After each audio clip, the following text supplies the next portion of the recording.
Bring that.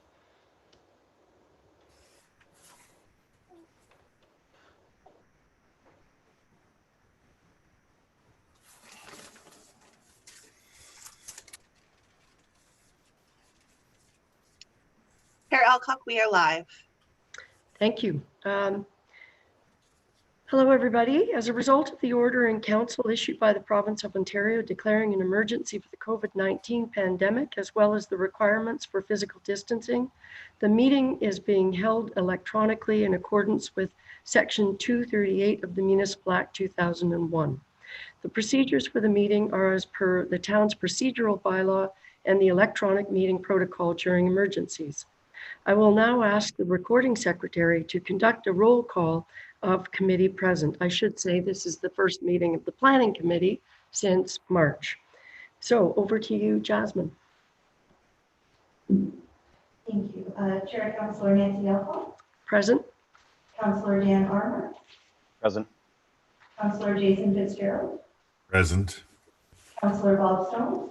Here. Councillor Jonathan Lee. Present. Thank you. And I believe Mayor Terziano will also be joining us later in the meeting. Perfect. Thank you. So I have a motion to approve the,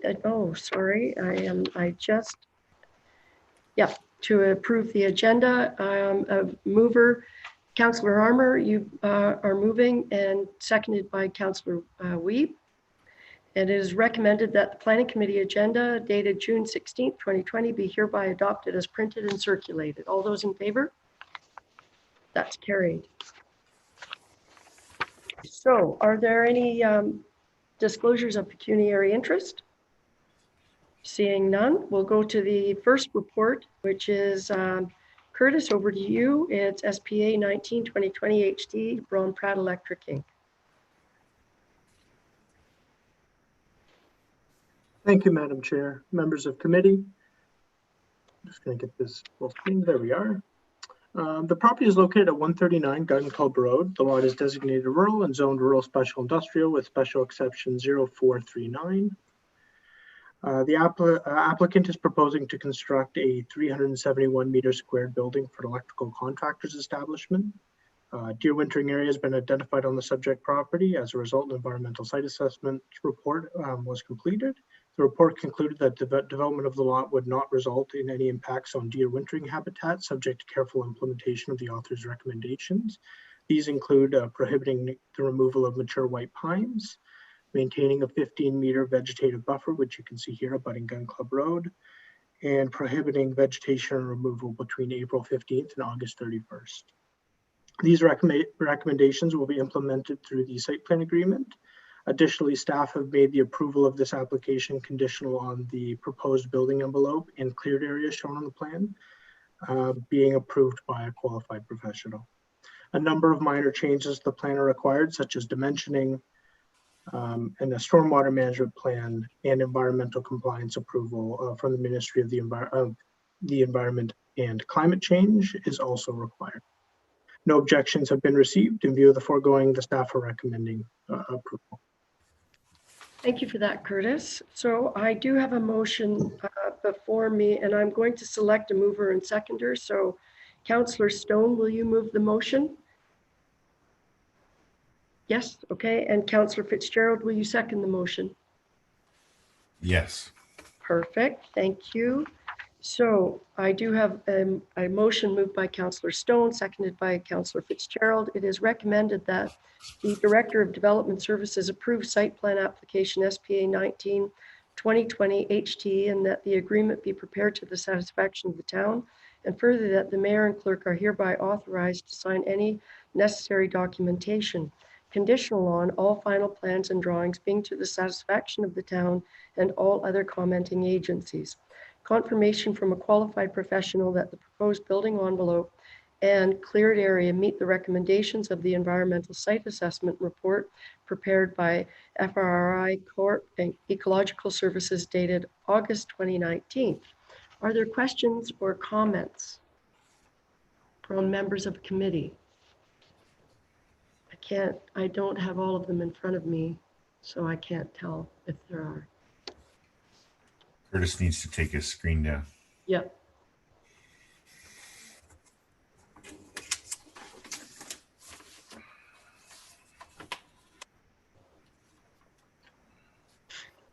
Sorry, guys.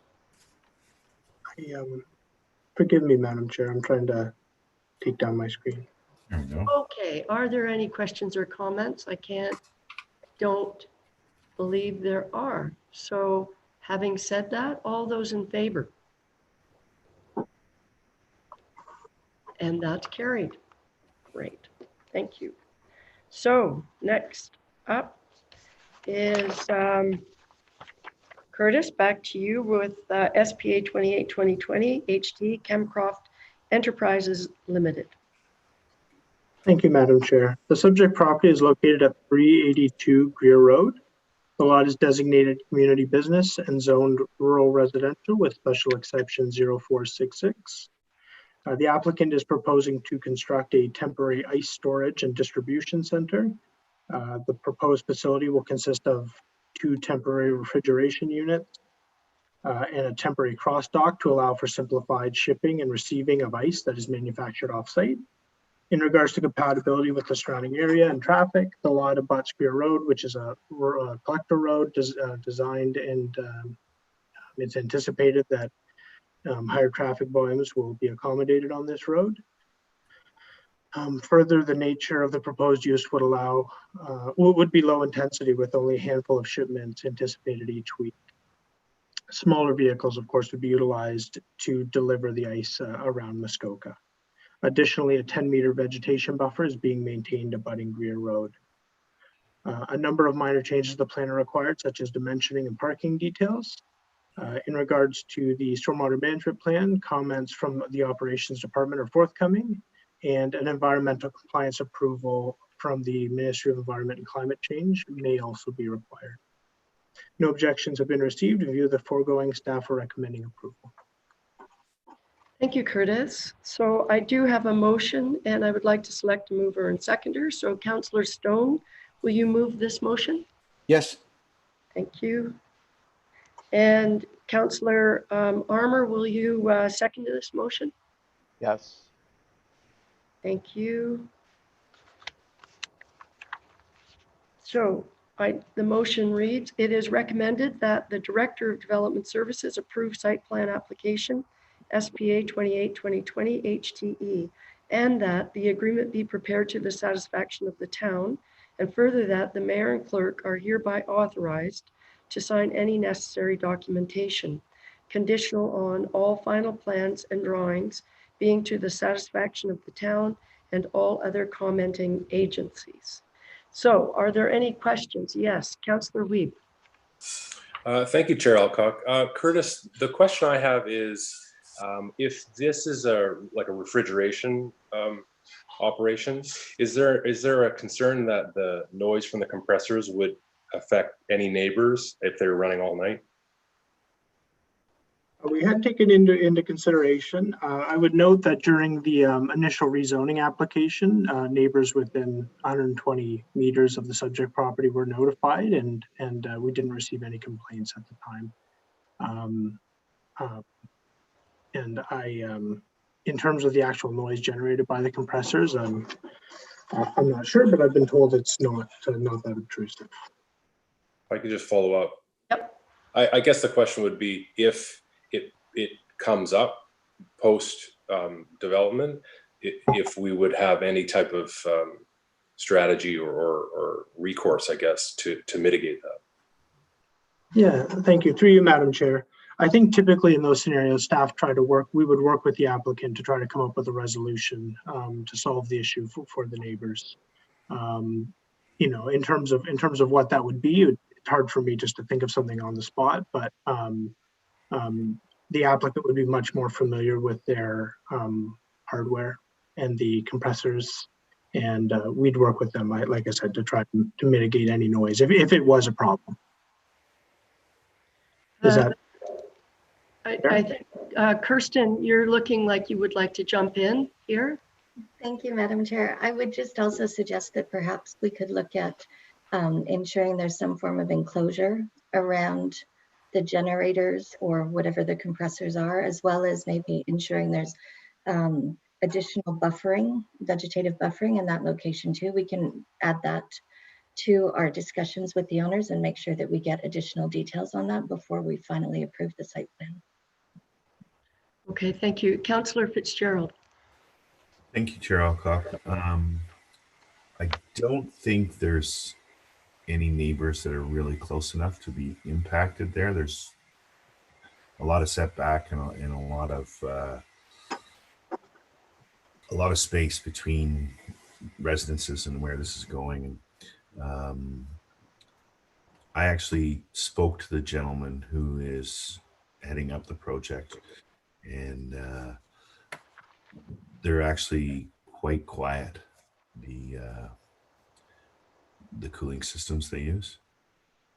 So I don't think we need to worry about it, but I like what Kirsten has suggested. So thanks, Curtis.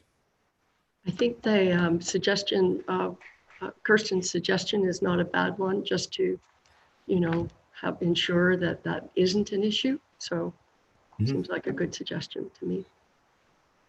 All right, are there any other questions related to this application? Seeing none, I'll call the question. All those in favor? And that's carried. Thank you. Curtis. We are back to you with report Z12 2020 HT plus site plan approval 25 2020 HTE as well. DeCourcy 72 Center Street South. Thank you, Madam Chair. The property is located at 72 Center Street South. The lot is designated residential and zoned residential 3 holding with special exception 0417. The applicant is proposing to convert the existing single detached dwelling into a 4-plex and to demolish and replace the existing detached garage with a second building containing 2 dwelling units. Additionally, the applicant is applying to amend the zoning bylaw to remove the holding provision on this lot. A number of minor changes are required to the plan, such as the inclusion of pathway locations, vegetation buffer details. So we just want to know what will be maintained in the planning strip, as well as parking details. Comments respecting the stormwater plan are forthcoming from the town's operation department. Through the 2019 rezoning of the property, a holding provision was added to ensure that adequate infrastructure, including water and sewer services, were addressed to the satisfaction of the District Municipality of Muskoka, specifically the relocation of the existing water connection from Rogers Road to Center Street. So it was running somewhere like this. District staff have no objections to the holding being removed, conditional on the relocation of the water service being required through site plan control. As a result, staff have included this as a condition of approval of the application. And I would also note that the applicant has recently obtained a connection permit to complete the work. No objections have been received. In view of the foregoing, staff are recommending approval. Okay, thank you, Curtis. So again, I have a motion and I would like to select a mover and seconder. So Councillor Wiebe, will you move the motion? Thank you. And Councillor Fitzgerald, will you second? Thank you. All right, with that, I will read the motion. It is recommended that the Director of Development Services approve site plan application SPA 25-2020 HT and that the agreement be prepared to the satisfaction of the town, and further that the relocation of the water service be completed in accordance with the requirements of the connection permit issued by the District Municipality of Muskoka, and further that the mayor and clerk are hereby authorized to sign any necessary documentation, conditional on all final plans and drawings being to the satisfaction of the town and all other commenting agencies. So are there any questions with respect to the site plan application? Okay. Seeing none, I'll call the question. All those in favor? Okay. That's carried. And I do have a follow-up motion. Sorry.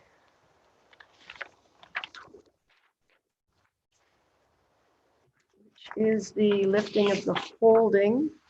So Councillor Stone, will you move the motion? Yes. And Councillor Fitzgerald, will you second? Thank you. And the motion is, it is recommended that Planning Committee approve zoning bylaw amendment Z 12 2020 HDE to lift the holding provision on lands described as Part Lot 13, Concession 1, Geographic Township of Chaffey, designated as Lot 53N, Part Lot 54, Plan 8, Parts 1 to 3, Plan 35R 7581, Town of Huntsville. Are there questions with respect to the lifting of the, yes, Councillor Weeb. Thank you, Chair Alcock. I guess when this application first came forward, there were a number of concerns with in the neighborhood in terms of, you know, how's the parking going to work, how's the traffic flow, visuals, etc. I just want to know that because through this pandemic, the same normal course of meeting and you know, checking with neighbors and have people having feedback is not the same. I just want to be reassured that those concerns have all been heard and staff is comfortable with where we started and where we're ending, essentially. Great. Thank you. Through you, Madam Chair. I'm just going to share my screen again quickly. At the time, I think there was a lot of concern from the abutting neighbor to the south. They wanted to ensure that parking wasn't going to be located near them and that there would be some type of vegetative buffer. So further to my comments earlier during the presentation, we're asking for details on how this vegetation strip is going to be maintained, and that will be included in the site plan agreement to ensure that we have a sufficient buffer. Subsequently, we're going to be doing the same thing abutting Center Street. There is a soft vegetation buffer requirement, and we're just asking for details on what they plan to do for that as well. By having those details, we can ensure that it's maintained, you know, as we require it. That's the idea. And then in terms of actual, I also just wanted to clarify for the committee's benefit that site plans aren't required to go for public circulation, just like a minor variance or zoning amendment or consent would be. It's typically typically public concerns have been addressed through the rezoning, and through that process we obviously required the vegetation buffers. So that's why I'm focusing on them so much, to make sure that they are sufficient to address the neighbors' concerns. Councillor Stone? I know we're not dealing with it, but I just wanted to make a comment because hopefully the owners listening that they look like two big boxes sitting there, and I sure hope that they're going to dress them up, make them a little bit more Muskoka-like for themselves and the neighborhood.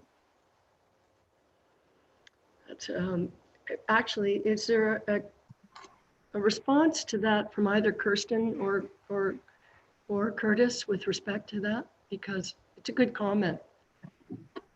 And we're always actually asking for this sort of, how do we do this given our existing policy? So just wondering if there's a response on that. Yeah, thank you, Madam Chair. We unfortunately don't have urban design guidelines that would actually allow staff through policy to require certain design elements on a building. I would say that what you're seeing here is the proposed garage rebuild and not the home. I went by the site yesterday. Unfortunately, I had some technical difficulties with the camera, and I was unable to get updated photos. But they have done a nice job on the home. It does look quite sharp, in my humble opinion. Okay. If that's reassuring to committee in any way. All right. So no, it's good that there's some thought obviously going into it. That's good. And I notice on the site plan, there's the treed area is to be maintained, which is, as I recall, there is a healthy tree stand. So that's good. Am I correct that there's a significant treed area that will remain? Yes, through you, Madam Chair. Yeah, all the vegetation at the rear of the lot will be maintained. Okay. All right, are there any other questions? I can't see everybody, but sure. Okay, all right, then I'll call the question. All those in favor? Okay, and that's carried. Thank you. Moving right along. So we're back to you, Curtis, with respect to 10 Legacy Lane, Rayville Developments. That's great. Thank you, Madam Chair. I'm just going to share my screen quickly here. Me on this.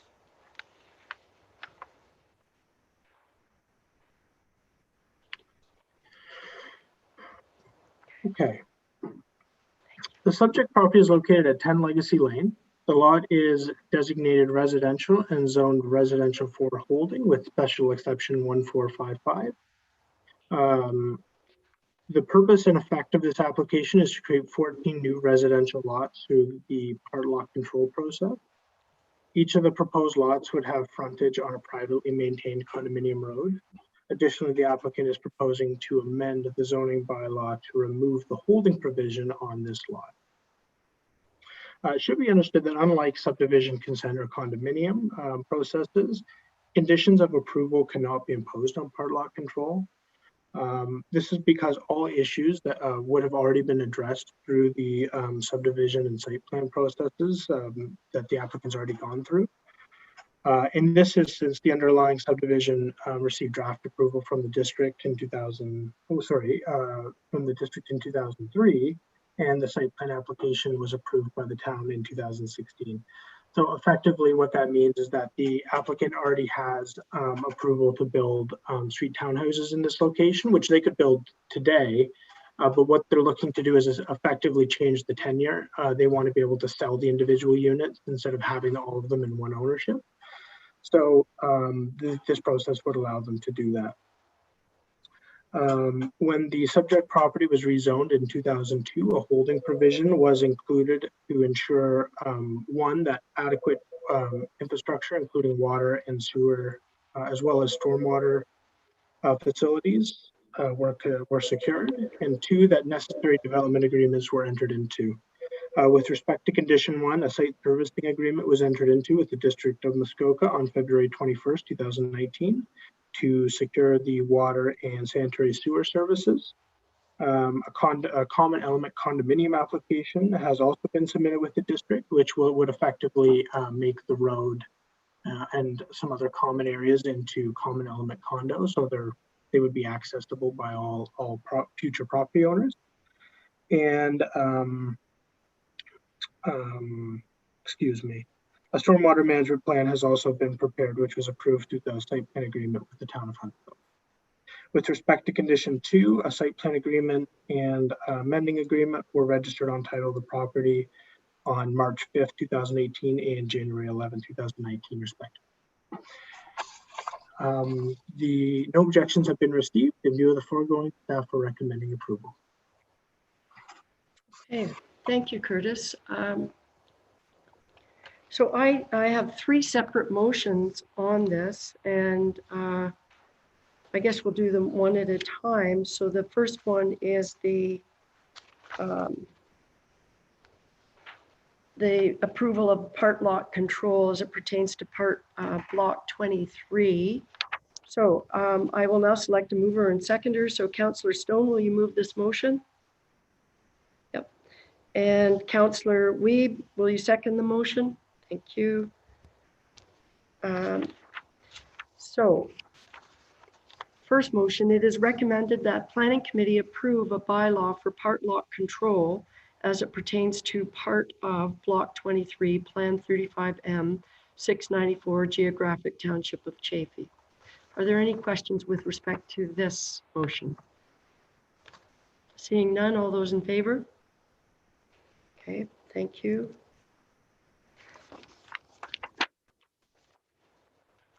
And the second motion with respect to this is lifting of the H, the holding on part of block 23, the one we just approved. So Councillor Fitzgerald, will you move this motion? Thank you. And Councillor Armour or Weeb? All right, Weeb, thank you. You jumped in. I've got the seconder. And this motion, it is recommended that Planning Committee approve zoning bylaw amendment Z 19/2020 HD to lift the holding provision associated with part of block 23, Plan 35M694, Geographic Township of Chaffey. Are there any questions with respect to this? I just have a quick question. That is, even though this is a zoning amendment,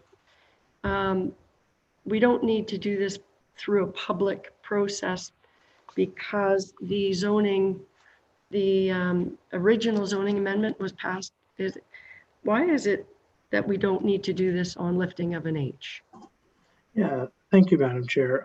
The Planning Act basically details what steps are involved for each application. So for lifting of holdings, holdings are usually established for specific reasons. So committee would have approved the development saying, you know, it's okay to go ahead, but we need to ensure that servicing and the proper agreements are entered into. So it was established for that particular reason, which would have been through a public process. Perfect. And the lifting of the holding, it's so specific in terms of fulfilling those conditions that the Planning Act doesn't require Another.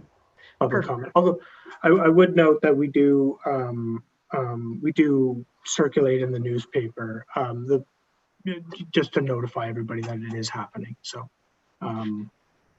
Thank you for that, Curtis. Just because there is the reference to zoning and a zoning amendment. So in case there's confusion out there that anybody might be watching as to why this is not necessary at this time, that in essence, all of the conditions that were imposed with the previous zoning amendment have been fulfilled, therefore the H can be lifted, right? absolutely. Thank you. All right, any other questions? No questions. All those in favor? Okay. It's carried. Thank you. And finally, oh, it's a separate report. Thank you. Phew. All right. Sorry, it is. If I looked at my agenda, I'd know that. It's a separate report. Back to you, Curtis, with part lot control, Rayville Developments, again, same subdivision. Thank you, Madam Chair. Last one, I promise. The property is located on Kelsey Madison Court. The lot is designated residential and zoned residential 2 with special exception 0162. The purpose and effect of this application, similar to the last, is to create 47 new residential lots through the part lot control process. Each of the proposed lots would have frontage on a year-round maintained road, municipal road, and meet the requirements of the zoning bylaw in terms of area and frontage. Similar to the previous application, all issues associated with the development have been addressed through the conditions of approval of the original subdivision application. In this instance, the underlying subdivision received draft approval from the District of Muskoka in 2012. The draft approval was amended in 2018, as was the zoning bylaw to allow the development as proposed. No objections have been received. In view of the foregoing, staff are recommending approval of the application. Thank you. All right, so again, I have a motion and I'm going to select Councillor Armour. Will you move this motion? I can't see, but I'm hoping you'll say yes. Thank you. And Councillor Stone, will you second the motion? Thank you. And the motion is, it is recommended that Planning Committee approve a bylaw for part lot control as it pertains to blocks 128, Plan 35M746, Geographic Township of Chaffey. So are there any questions or comments? Yes, Councillor Armour. Thank you, Madam Chair. Through you to Curtis, I just wondered, is there any traffic control or reports done on this area for the increase in traffic that could come through Legacy Lane? Thank you. Through you, Madam Chair. It's I don't suppose I could forward this question off to Director Maxwell. It's she may have a better recollection of that. You certainly may. Yeah, thank you, Madam Chair. This subdivision, I believe it was originally approved in 1991.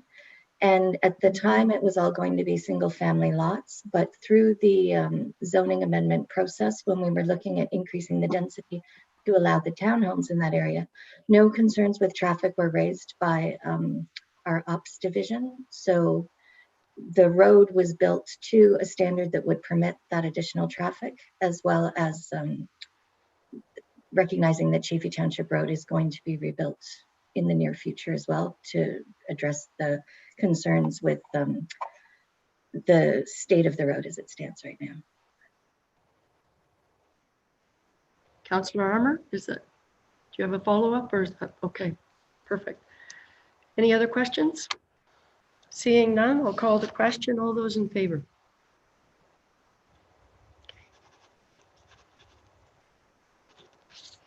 Thank you.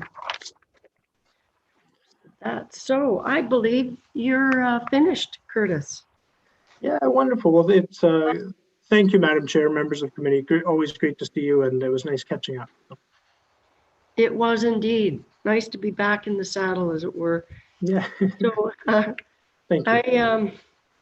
The next report is 5.6, and Kirsten, you're doing this one regarding a telecommunications tower proposals at 348 Muskoka Road 3 North and 519 Etwell Road.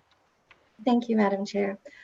We received these requests for council concurrence for the installation of cell towers last summer, and the applicants have been going through our public consultation process and collating all the information, and they both are ready to proceed. The tower at 348 Muskoka Road 3 North is meant to be a 30-meter shrouded monopole tower, and I know in the agenda package it had pictures showing the before and after, and it's that kind of gray painted pole. And the only concern that was raised was actually a member of the staff at the hospital wanted to make sure that any navigation concerns in regards to the helicopter pad were being addressed, and that is part of the process. So that will be addressed through the federal government's review of the application. And the other tower is 519 Etwell Road, and it is proposed to be a 60-meter self-supporting lattice tower, and no concerns or objections were received about that one, although it's a very high tower. I would also note that it is in a gully compared to the hills around it, and so that although it is 60 meters high, I don't believe that more than perhaps 25 meters of height would be visible. So it would end up in essence being a 30-meter tower, give or take. And I'm available to answer any questions if you have any. Okay, thank you for that, Kirsten. I do have two motions, one for each. So Councillor Stone, will you move the first motion? No, I have some questions first, so no. Okay, okay, I can't, unless you want me to, can we table the motions before you're not okay to, okay. Can I ask Councillor Wiebe, will you move the motion? Thank you. And Councillor Fitzgerald, will you second this motion? Okay. Now I'll read the motion and then I will ask you for your questions, Councillor Stone. Whereas, having met the requirements of the Town of Huntsville Protocol with respect to the proposed telecommunications facility, as detailed in the report by Forbes Brothers Limited, dated December 6, 2019, and attached, it is recommended that committee concur with the proposal and Innovation, Science and Economic Development Canada be advised that the Town of Huntsville has no objections to the construction of a 30-meter shrouded monopole style tower at 348 Muskoka Road 3 North. So that's the motion before us. And now I would ask, Are there questions from committee members? Councillor Stone? So can you tell me if there is going to be any lights on these things? Because if there is, I cannot support it. Kirsten? Through you, Madam Chair. I believe that both of them will have lights on them because of the navigation requirements for airplanes and helicopters, etc. And So yes, the lights on, sorry, if I can just add. Yes, The lights on these towers destroy our vistas and our night sky. And there are other ways around it. Lower towers in different locations, but I cannot support this. okay, and may I ask, Kirsten, were alternative, was when in the course of public consultation, did the issue of lights come up, and did was there a response on that? I don't believe any questions were raised about the lights by members of the public that were advised of the location of the towers. These are the towers that would have a red light on them. It's not any sort of flashing light that I'm aware of. The one by the hospital specifically may have different restrictions due to its proximity to the helicopter pad, but I don't, weren't any concerns raised about it. So I don't have any additional information on that, I'm afraid. Okay, thank you. And Councillor Wiebe? Thank you, Chair Alcock. So the tower near the hospital, who is it serving? Like what function is it serving? Because it strikes me that that heavily populated area would already be served by other towers in the area. So I'm just wondering where the need is for that area for an additional tower. Throw that back to Kirsten. Thanks, Madam Chair. I'm just checking to see if I have anything that shows the area that the tower is proposed to service. It was noted through the information that's provided by the proponent. They do have to justify why they can't add on to an existing tower in a different location. And the area that's proposed to be serviced, if I can, I will share my screen quickly. Good.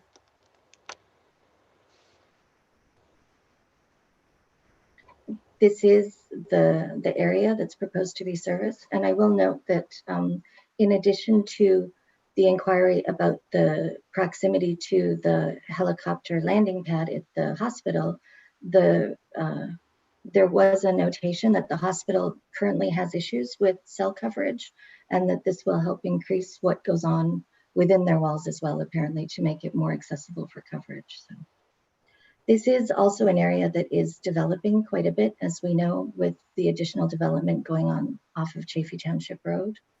So that's the area that's being covered by this tower. Okay, thank you. In reference to Councillor Stone's comment about the dark sky friendly, sorry, Councillor Wiebe, I'll get back to you. That seems to be an area that would already have quite a considerable amount of light, lighting. Would that be correct? Near the hospital, that sort of thing? Yes, and due to the terrain differences along there as well, there will be lights that are higher that are still fully compliant with our dark sky friendly bylaw, but just because they're on a higher location, they may cause some light spillage. But we are quite diligent when we're doing any new applications for site plan approval. We're ensuring that all of the fixtures proposed are all dark sky compliant and compliant with the outdoor lighting bylaw. Okay, thank you. Councillor Wiebe, did you have your hand up or no? Okay. Are there any other questions? Yes, Councillor Fitzgerald. Thank you, Chair Alcock. I guess this is probably directed to Kirsten. Kirsten, this is merely a formality. They want us to be aware of it and agree to it. Do we even have the ability to stop this in our community? I seem to recall a previous conversation about an earlier application and that we didn't really have any recourse. Am I mistaken or am I correct? Kirsten, Thank you, Madam Chair. While we aren't the approval authority, you're 100% accurate with that.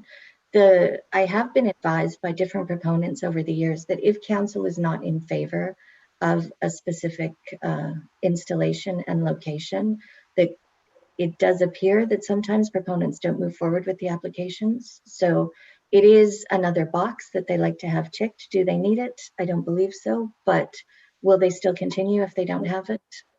Probably not. It seems to be hit and miss. so presumably, if there was a huge outcry from the public and council regarding a particular proposal, they would look for a new location. But if there isn't any of that, then they'd likely go ahead, right?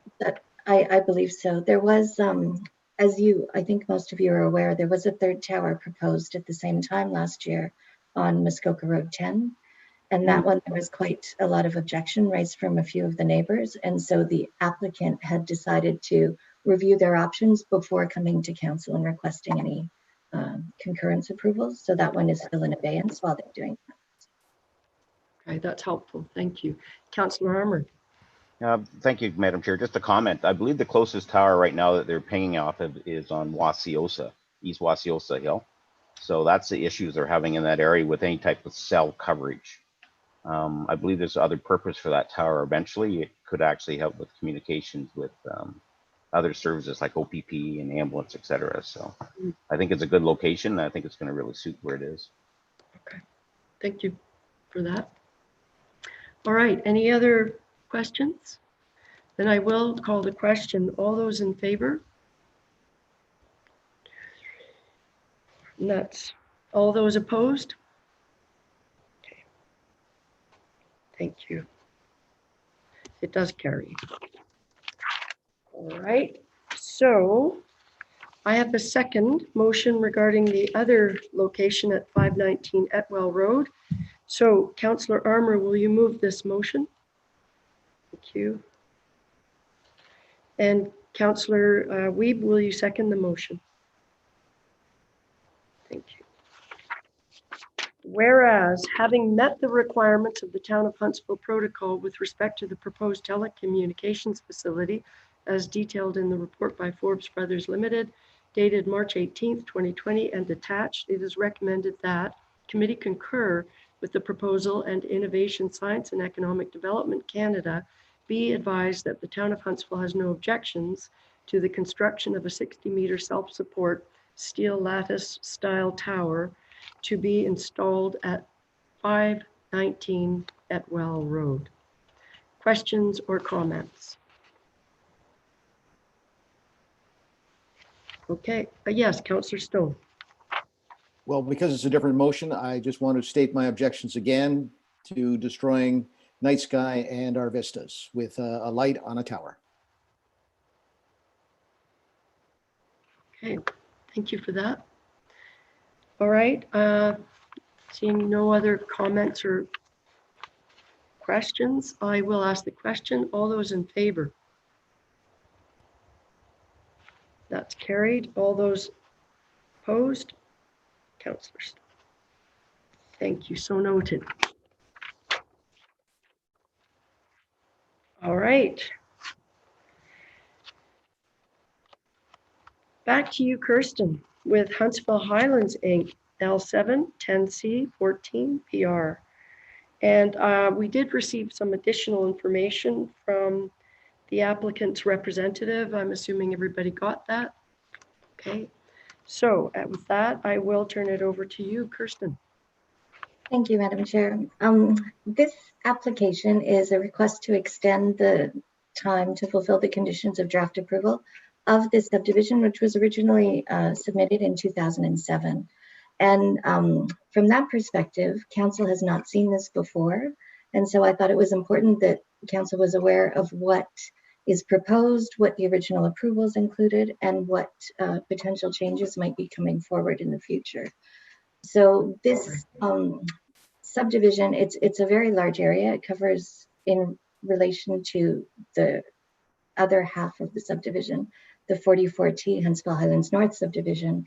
It consists of approximately 300 acres of land that is all meant to be developed with extensive open space. Kirsten, And yep. Kirsten, are you planning on putting it up on the screen or? I no? was not. I was Okay. just All right. going to We leave do what was in are, the. Sorry, unless you want me to put anything up on the screen, I was just going to speak to it. Okay. So All right. originally there had been a golf course proposed to be included in the proposal, and that has since been, we've been advised by the applicants that they won't be developing a golf course there anymore. And so I just wanted everyone to see what the proposal was. They have submitted updated environmental impact assessments. However, they're still being peer reviewed at the District of Muskoka with the independent environmental consultant, and we don't have those results yet. So that's why the motion includes reference to ensuring that any changes that are required to the environmental assessment in the peer review would have to be incorporated in the final design prior to final approval. And as well, just so council or committee is aware, there's it's a significant amount of development in that location. And as there are bottlenecks and a few issues with servicing to get all of the water and sewer to its appropriate locations, it's important that we recognize that when there's development going on in these different areas, that there may be complications and other changes required further down the pipelines. So I just wanted to highlight that as part of this recommendation too. And I'm happy to answer any questions that anybody has. Okay. Again, I do have a motion. It is with respect to the extension. So I would ask Councillor Weed, will you move the motion? And Councillor Fitzgerald, will you second the motion? Thank you.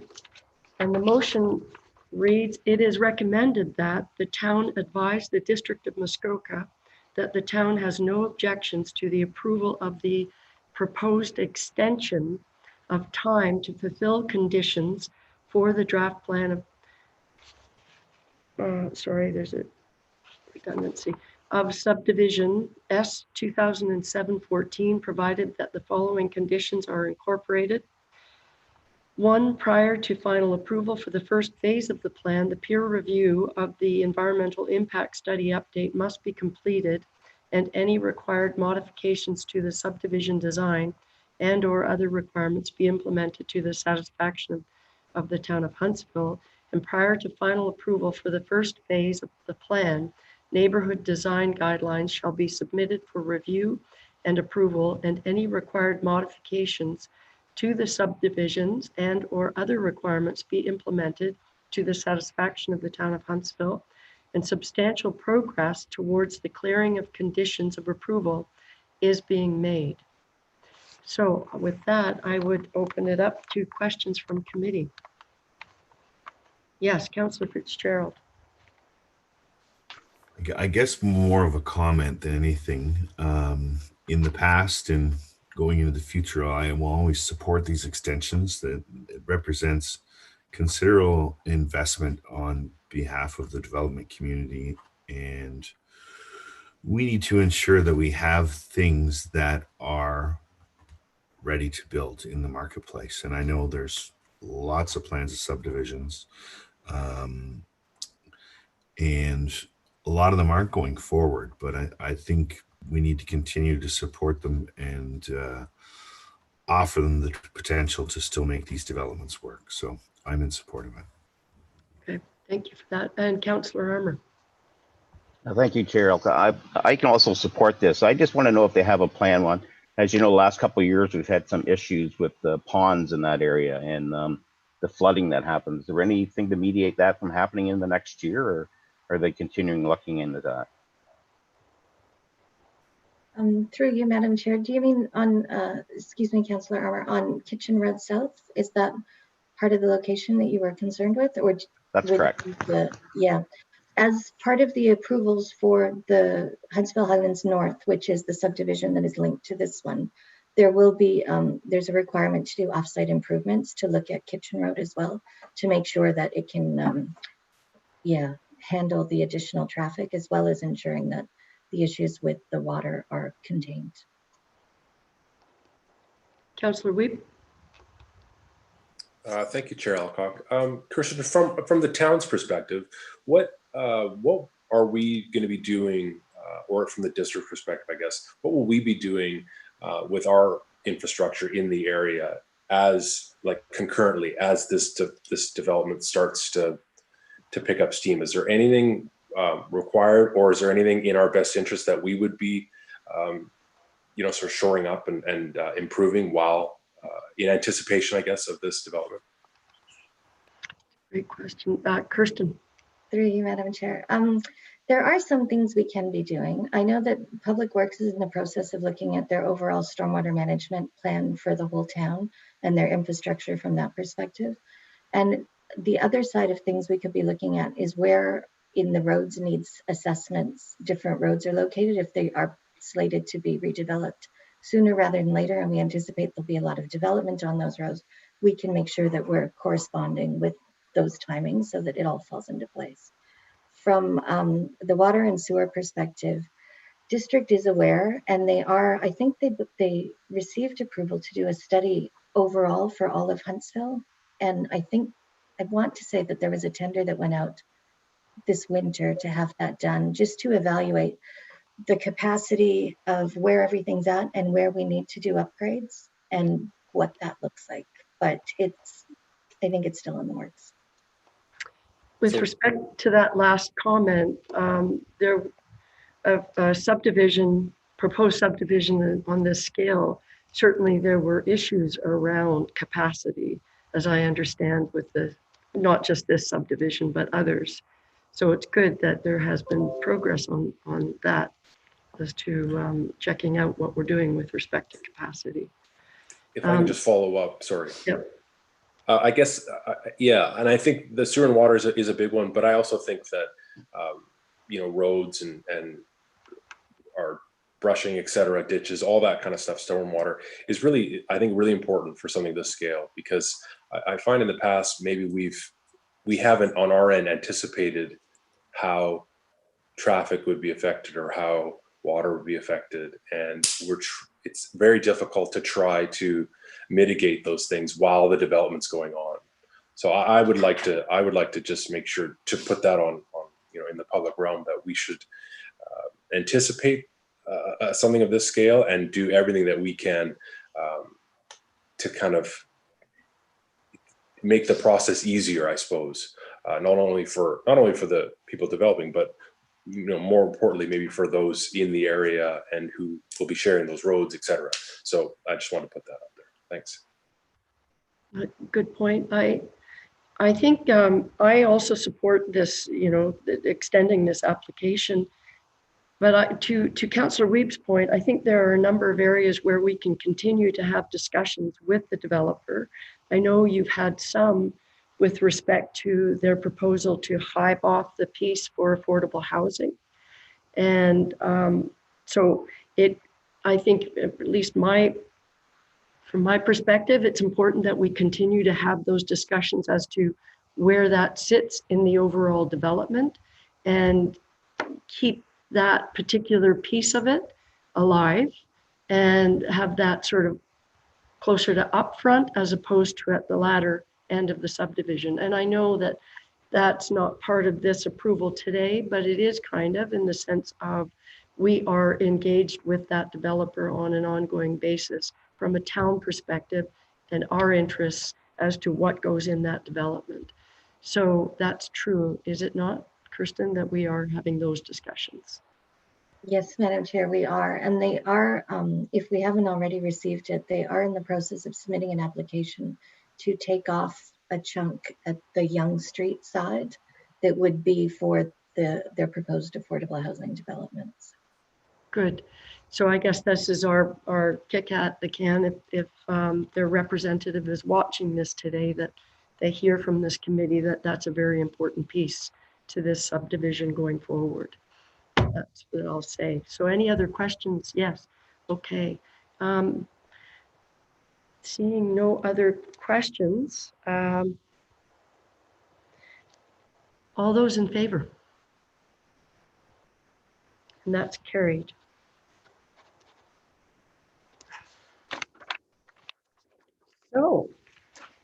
believe.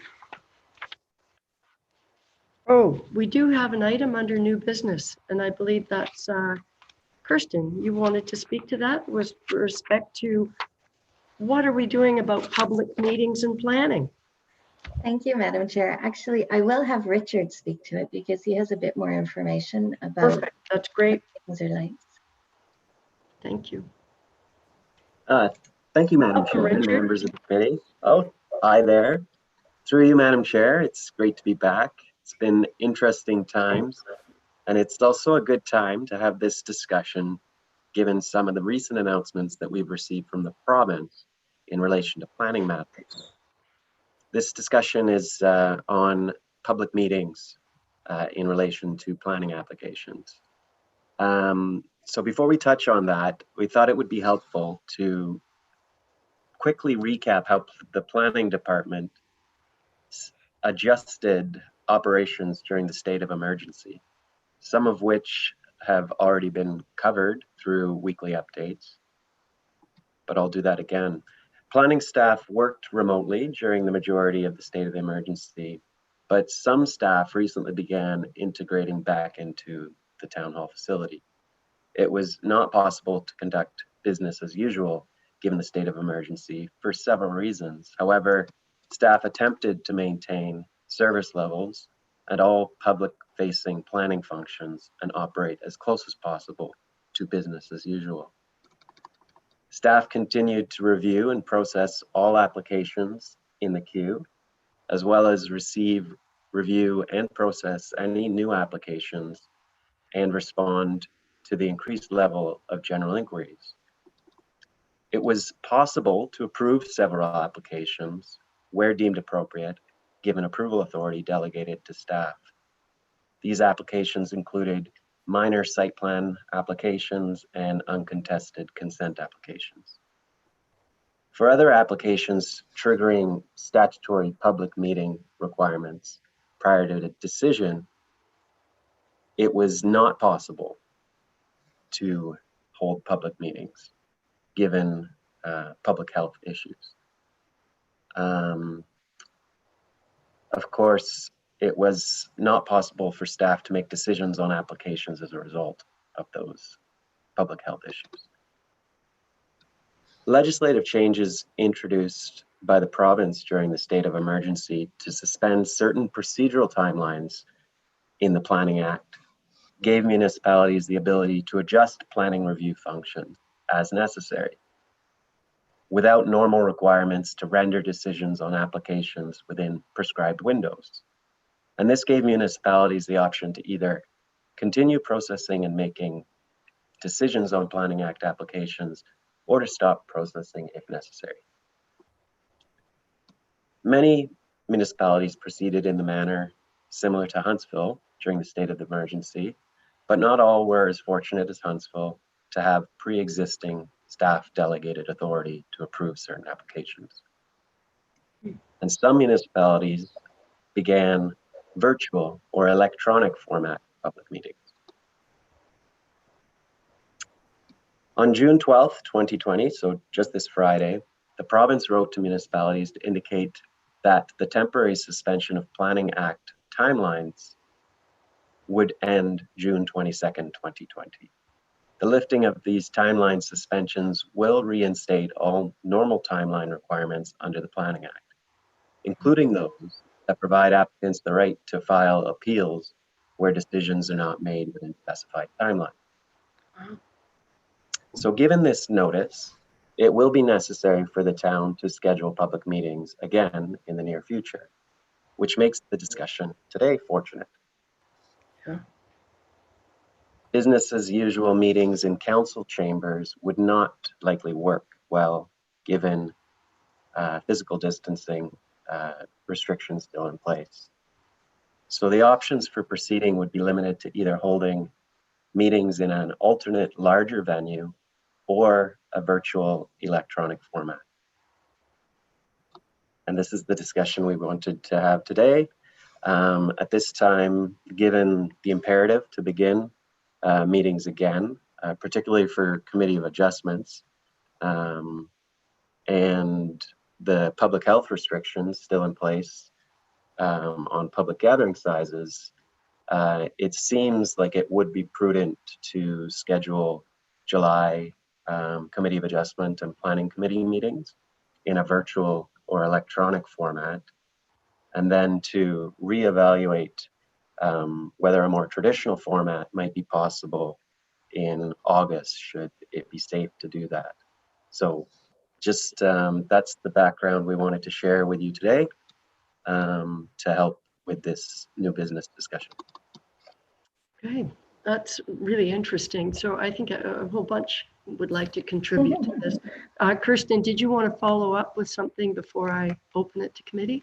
Thank you, Madam Chair. I did just want to mention as well that regardless of approach decided today, moving forward for public meetings, that whatever we decide, if we're going with an electronic public meeting for July, we won't be able to change that. If the province decides, yes, you can have gatherings of up to 50 people or 75 people, would we be able to then switch to an in-person meeting? No, because the method of notice that we'll be providing, we'd have to do a new notice method and then a new potential 20-day notice hearing. So it would be July, no matter what's decided, will remain that way. And then we would reevaluate, as Richard said, moving forward.